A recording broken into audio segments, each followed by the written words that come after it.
If you're reading this, you probably already think I'm the bad guy. Spoiler alert.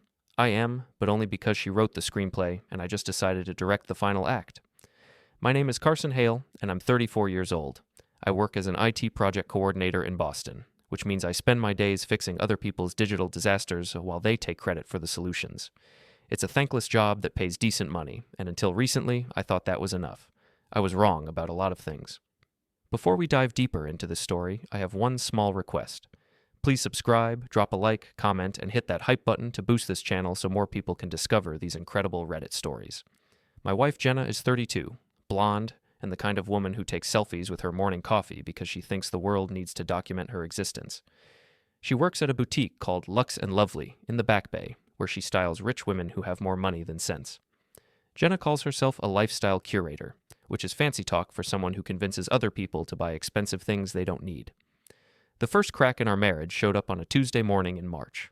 I was drinking coffee and reading the news on my tablet when Jenna waltzed into the kitchen wearing a new dress that probably cost more than my monthly car payment. "Carson, honey," she said, not looking up from her phone. "I need you to transfer $500 to my account today." "For what?" I asked. "Blair's birthday party is this weekend. We're doing brunch at the Mandarin Oriental and then shopping on Newberry Street." She finally looked at me, her blue eyes sparkling with the kind of excitement usually reserved for lottery winners. "It's going to be amazing." Blair Morrison is Jenna's best friend, a 30-year-old real estate agent who treats every social gathering like a corporate networking event. She's the type of person who says, "Let's circle back on that," when you ask her what she wants for lunch. $500 for brunch?" I said. "What are you eating? Caviar omelets?" Jenna rolled her eyes. Don't be dramatic. It's not just brunch. Blair rented a private room, and we're getting champagne service. Plus, I need a new purse for the occasion." "You have 12 purses." "I have 12 old purses," she corrected. "There's a difference?" I stared at her for a moment, trying to figure out if she was joking. She wasn't. "Jenna, we talked about this. Big purchases need to be discussed first." "It's not a big purchase. It's an investment in my social life. And besides," she smiled that smile that used to make my heart skip, "you know I'm worth it. I'm the prize in this relationship, remember?" She'd been saying that a lot lately. I'm the prize.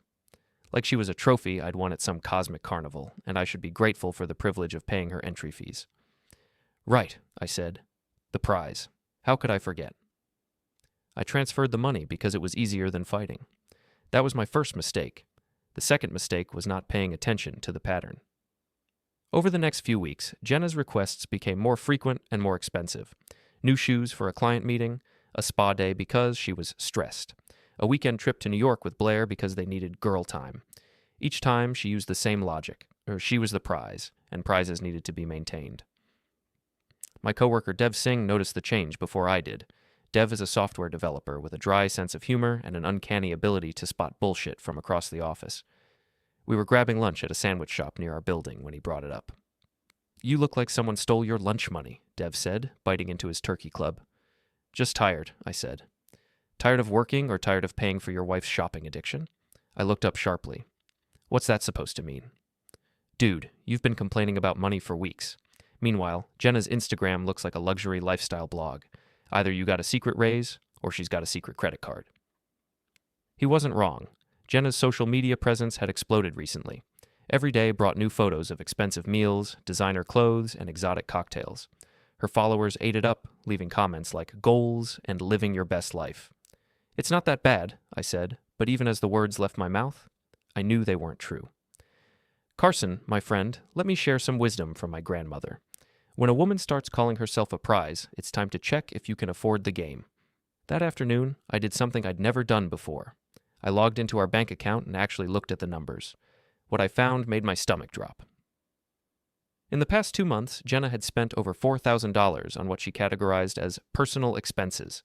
Clothes, restaurants, spa treatments, gifts for friends. Meanwhile, our joint savings account had been steadily shrinking. But that wasn't the worst part. The worst part was the separate account I didn't know existed, an account in Jenna's name only, with deposits that didn't match her boutique salary.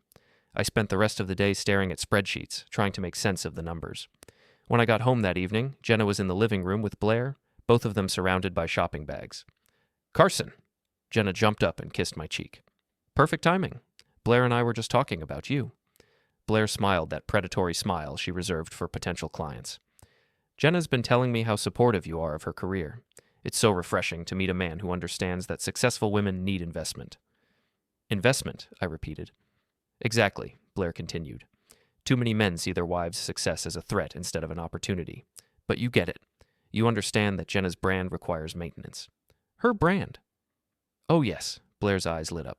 Jenna's becoming quite the influencer. Her posts about luxury lifestyle are getting serious engagement. She's even got some brands reaching out about partnerships. I looked at my wife, who was practically glowing with pride. Partnerships? It's still early, Jenna said quickly, but there's definitely potential. Blair thinks I could be making serious money within 6 months. In the meantime, Blair added, it's important to maintain the image.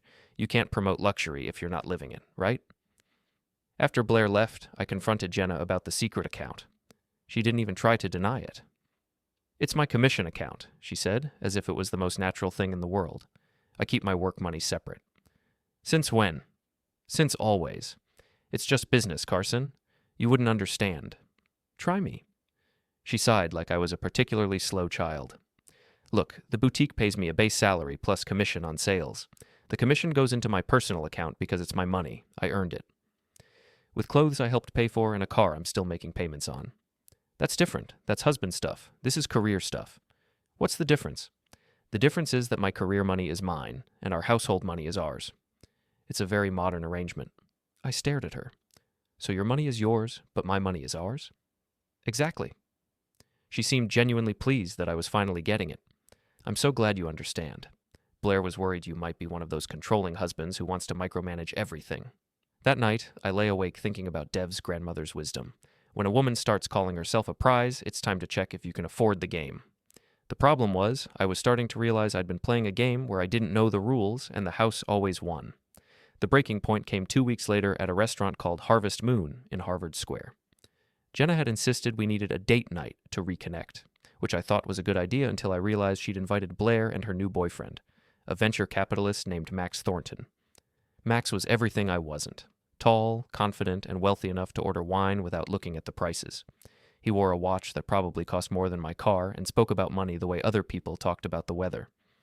Jenna's been telling us about your work, Max said after we'd ordered. IT coordination, right? That's a solid field. Very stable. The way he said stable made it sound like a terminal diagnosis. Someone has to keep the servers running, I said. Absolutely.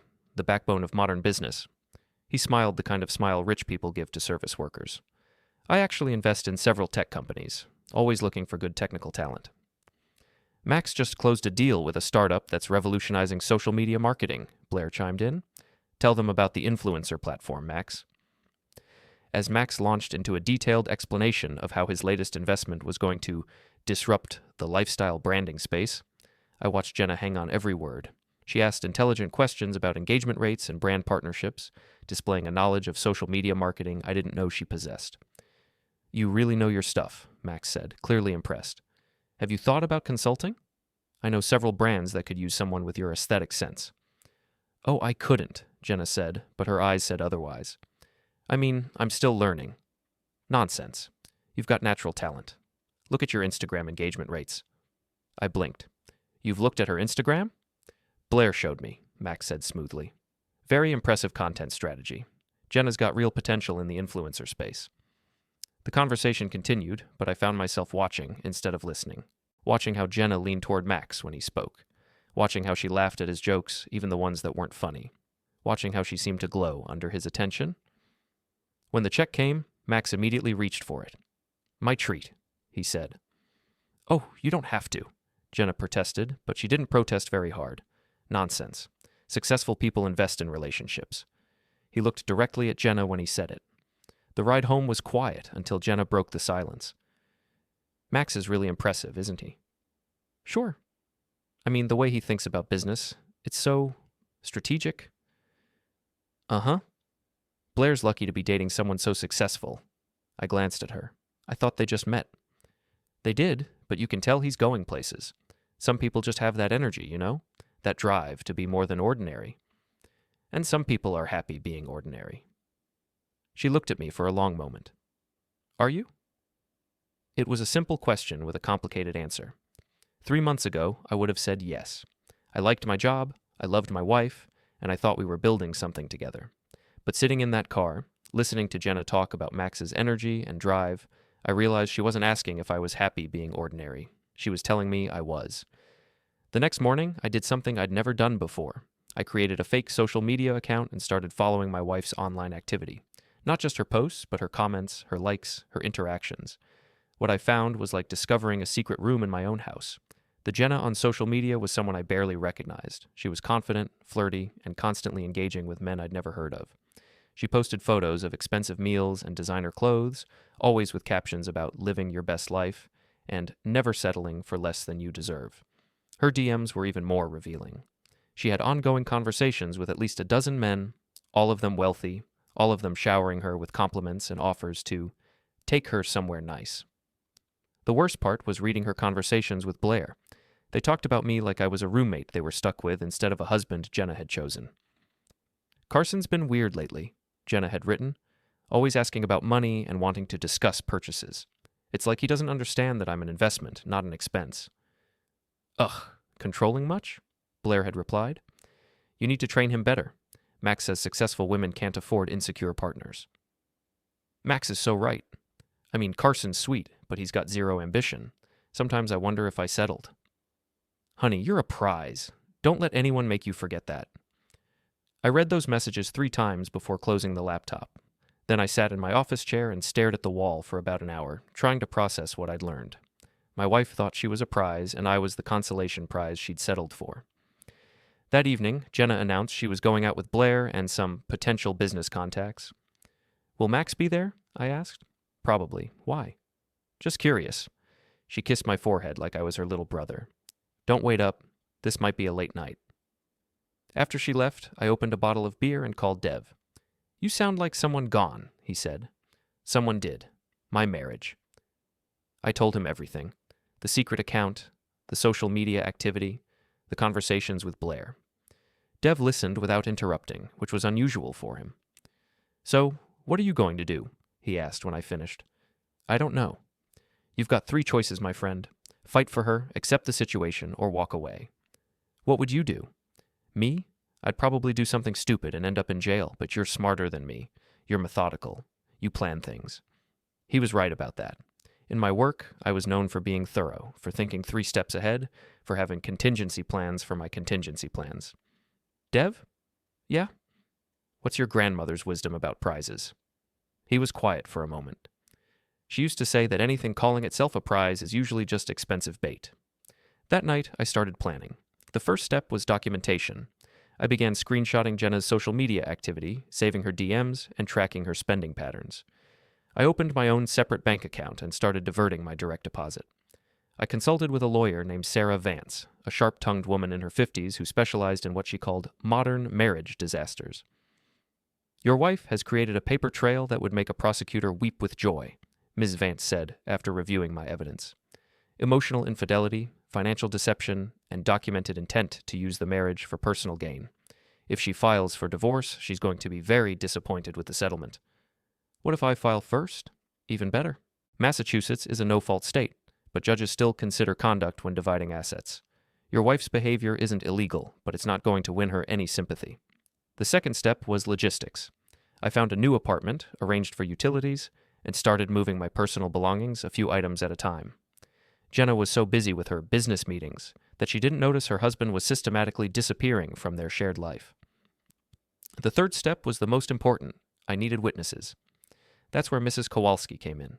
She was our 70-year-old landlord, a Polish immigrant who had survived the communist era and had no patience for what she called modern nonsense. She'd been watching Jenna's behavior with growing disapproval. That girl thinks she's a princess, Mrs. Kowalski told me when I explained the situation. Always bringing different men around when you're at work, always talking loud on her phone about how she deserves better. You're a good boy, Carson. You deserve better than a user. Mrs. Kowalski agreed to document Jenna's visitors and provide testimony if needed. She also agreed to change the locks after I moved out, since the lease was in my name only. The fourth step was social preparation. I started reaching out to mutual friends, not to badmouth Jenna, but to plant seeds of doubt. I'd mention how stressed I was about money, how Jenna seemed distant, how I was worried about our marriage. I let them draw their own conclusions. The final step was the confrontation itself, and for that, I needed the perfect venue. 2 weeks later, Jenna announced that Blair was throwing another party, this time at an upscale steakhouse called Prime Cut in the financial district. It's a networking event, she explained. Blair's inviting some of her high-end clients, and Max is bringing some of his business contacts. It could be really good for my career.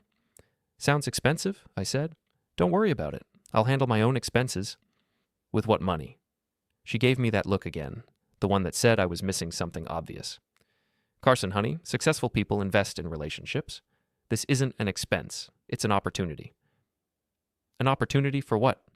To level up, to meet people who can help me grow my brand, to show that I'm serious about building something bigger than a boutique job. And what about us? What about our relationship? She sighed. Carson, you're sweet, but you have to understand that I'm in a different phase of my life now. I'm focused on growth, on becoming the best version of myself. I need a partner who supports that vision.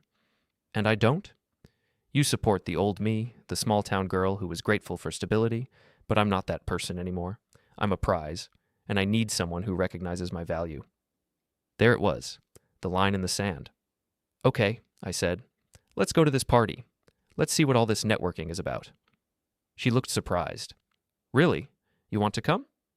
Absolutely. I want to meet these people who recognize your value. The party was everything I expected, and worse.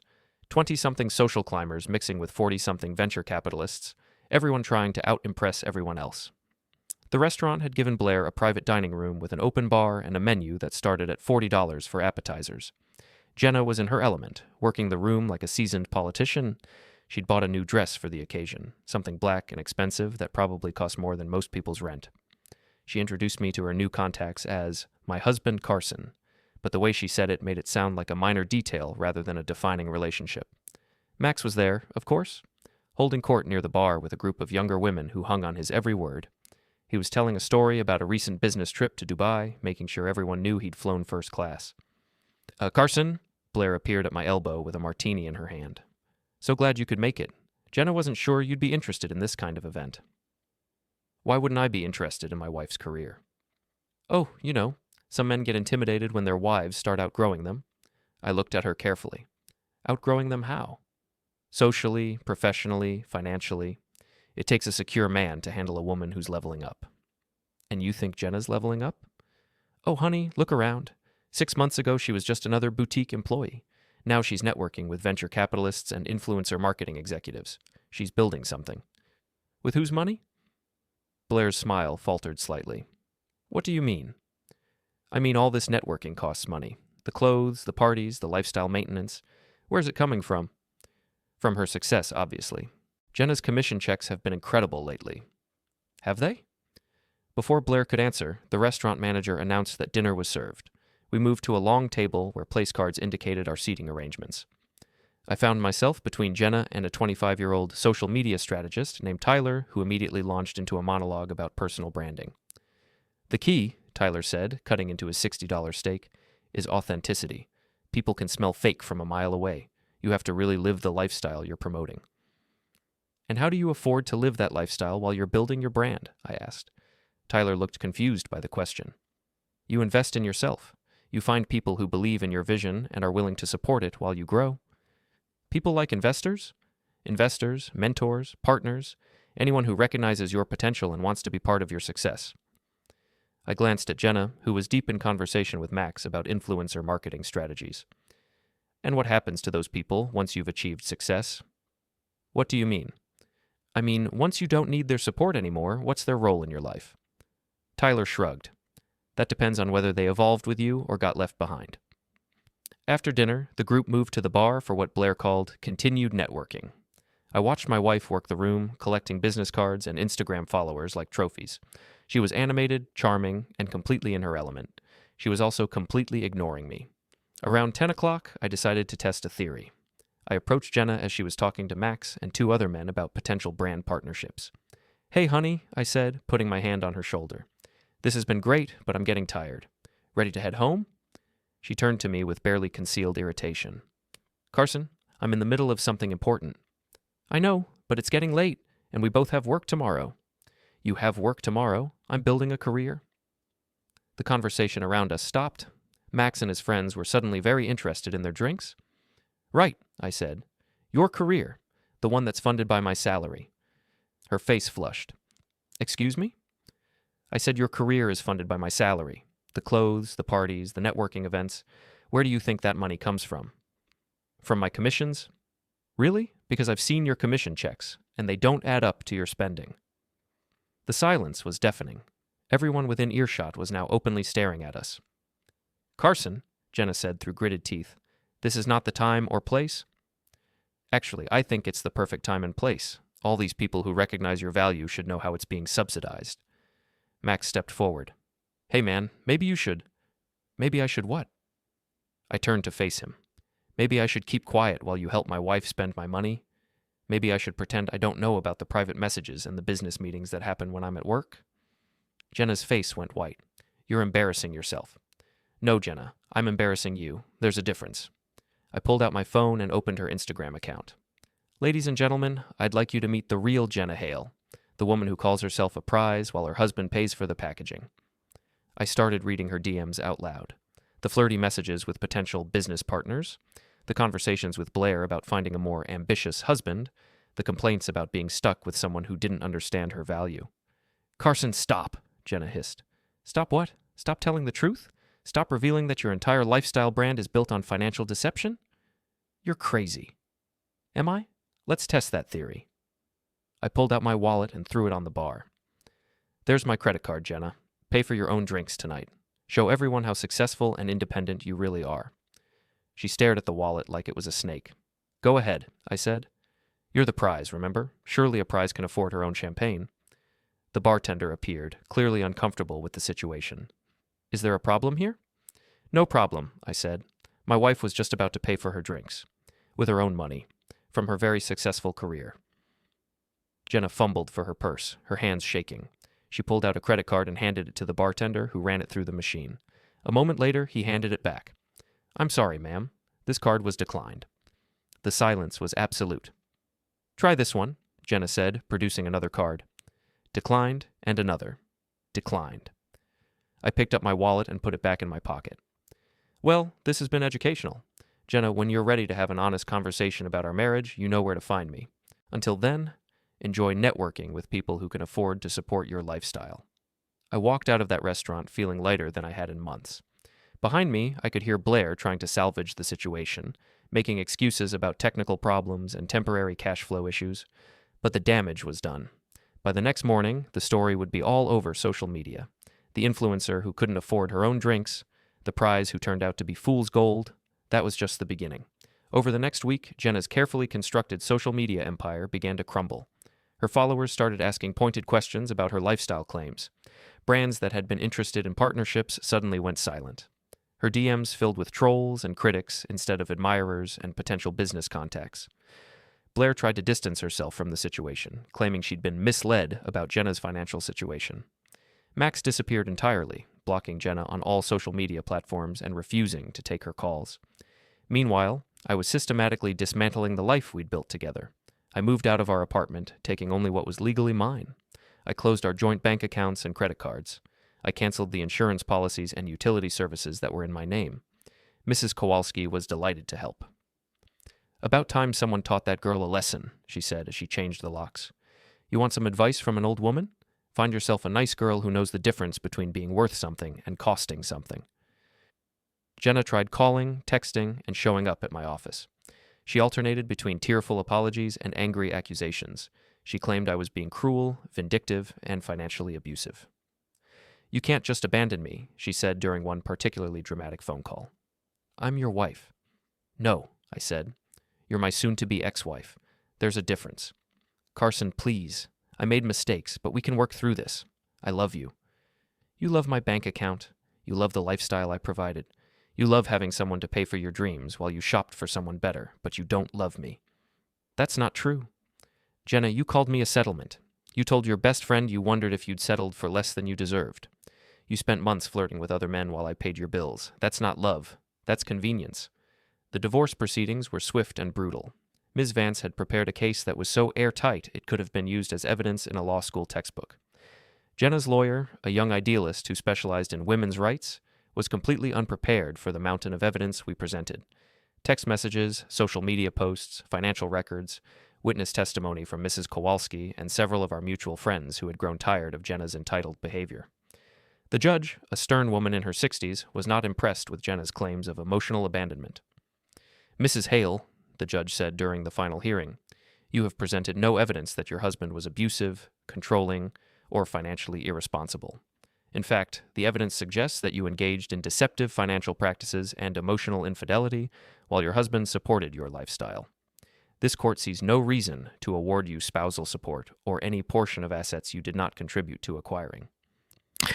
Jenna left the courthouse with nothing but her personal belongings and a mountain of credit card debt she'd accumulated during her influencer phase. I left with my freedom, my savings account intact, and a hard-learned lesson about the difference between loving someone and being used by them. 6 months later, I ran into Blair at a coffee shop near my new apartment. She looked older, more tired, and significantly less confident than the last time I'd seen her. "Carson," she said, approaching my table cautiously. "How are you?" "I'm good, Blair. How's the real estate business?" "It's fine." She fidgeted with her coffee cup. "Listen, I wanted to apologize for everything. The way things ended was really messy." "Yes, it was. Jenna's been having a hard time. She had to move back in with her parents, and she's working at a department store now. The whole influencer thing didn't work out." "I'm sorry to hear that." "Are you, though?" I considered the question. "I'm sorry she's struggling. I'm not sorry she learned that actions have consequences." Blair nodded slowly. "She asks about you sometimes. Wonders if you ever think about getting back together." "What do you tell her?" "I tell her that some bridges can't be rebuilt once they're burned." "That's good advice." She stood to leave, then turned back. "Carson, for what it's worth, I think you did the right thing. Jenna needed to learn that being a prize doesn't mean someone else has to pay the entry fee." After she left, I sat in that coffee shop for another hour, thinking about prizes and games and the cost of playing both. My phone buzzed with a text from Dev. "Drinks tonight? I want to hear about your latest dating disaster." I'd been seeing a woman named Rachel for a few weeks. She was a teacher, drove a 10-year-old Honda, and insisted on splitting the check on our dates. She thought Instagram was fine, but not really her thing, and her idea of a perfect evening was cooking dinner together and watching old movies. She was the opposite of everything I thought I wanted, and exactly what I needed. I texted back, "Can't tonight. I have a date with someone who knows she's worth something without costing everything." "Ah," Dev replied. "A woman who's actually a prize instead of just expensive bait?" Something like that. As I walked home through the Boston streets, I thought about my grandmother, who had been married to my grandfather for 53 years before he passed away. She used to say that the best relationships were like good business partnerships. Both people contributed, both people benefited, and both people worked to make the other successful. Jenna had wanted to be a prize in a game where someone else paid to play. Rachel wanted to be a partner in building something together. The difference was everything. 3 months later, I got a wedding invitation in the mail. Not from Jenna. She was still working at the department store and living with her parents. The invitation was from Max and a woman named Victoria, a successful marketing executive who apparently had her own money and didn't need someone else to fund her lifestyle. I showed the invitation to Rachel over dinner at our favorite restaurant, a small Italian place where the pasta was incredible and the prices were reasonable. "Isn't that the guy who was involved in your divorce drama?" she asked. "The same one. Are you going to go?" "God, no, but I'm happy for him. He found someone who's actually successful instead of someone who just plays one on social media." Rachel laughed. "That's very mature of you." "I'm a mature guy." "You're a guy who learned the difference between being valued and being used." She was right about that. The whole experience with Jenna had taught me that real prizes don't advertise themselves as prizes. They just are. 6 months after that, Rachel and I moved in together. 6 months after that, I proposed. She said yes, and we planned a wedding that cost less than one of Jenna's networking dinners. We've been married for 2 years now, and I can honestly say I've never been happier. Rachel supports my career, I support hers, and we build our life together instead of one person funding the other's dreams. Sometimes I wonder what would have happened if I'd never found those text messages, never discovered Jenna's secret accounts, never realized I was being used. Would I still be paying for someone else's lifestyle while they shopped for someone better? Probably. But I'm grateful I found out when I did. I'm grateful I learned that love isn't about one person being a prize and the other being grateful to win it. Real love is about two people choosing each other every day and working together to build something neither could create alone. Last week, I ran into Jenna at a grocery store. She looked tired, but not unhappy. She was with a man I didn't recognize, someone ordinary looking who held her hand and made her laugh. "Carson," she said when she saw me. "How are you?" "I'm good, Jenna. You look well." Thanks. This is David. David, this is Carson, my ex-husband." David shook my hand with a firm grip and a genuine smile. "Nice to meet you, Carson. Jenna's told me a lot about you." "All bad, I'm sure," I said. "Actually, mostly good," Jenna said quietly. "I've learned a lot about myself over the past few years, about what really matters." "I'm glad to hear that." She looked at my wedding ring. "You remarried?" "I did. Her name's Rachel. She's a teacher." "That's wonderful. I hope you're happy." "I am. I hope you are too." And I meant it. The woman standing in front of me wasn't the same person who had called herself a prize and expected me to pay for the privilege. She looked like someone who had learned the same lessons I had, just from the other side. As I drove home that evening, I thought about how strange life is, how sometimes the worst thing that happens to you turns out to be the best thing, how sometimes losing what you thought you wanted helps you find what you actually need. Rachel was waiting for me when I got home, grading papers at our kitchen table. She looked up when I walked in and smiled the kind of smile that makes you remember why you fell in love in the first place. "How was your day?" she asked. "Interesting," I said, and told her about running into Jenna. "How do you feel about seeing her again?" I thought about it for a moment. Grateful. Grateful. Grateful that she taught me the difference between being someone's prize and being someone's partner. Grateful that I learned the lesson before it was too late to find something real. Rachel stood up and kissed me, and I realized that this ordinary moment in our ordinary kitchen with our ordinary life was worth more than all the prizes in the world. Because the best things in life aren't prizes you win. They're partnerships you build, one day at a time, with someone who values what you bring to the table as much as you value what they bring. And that's a game where everybody wins.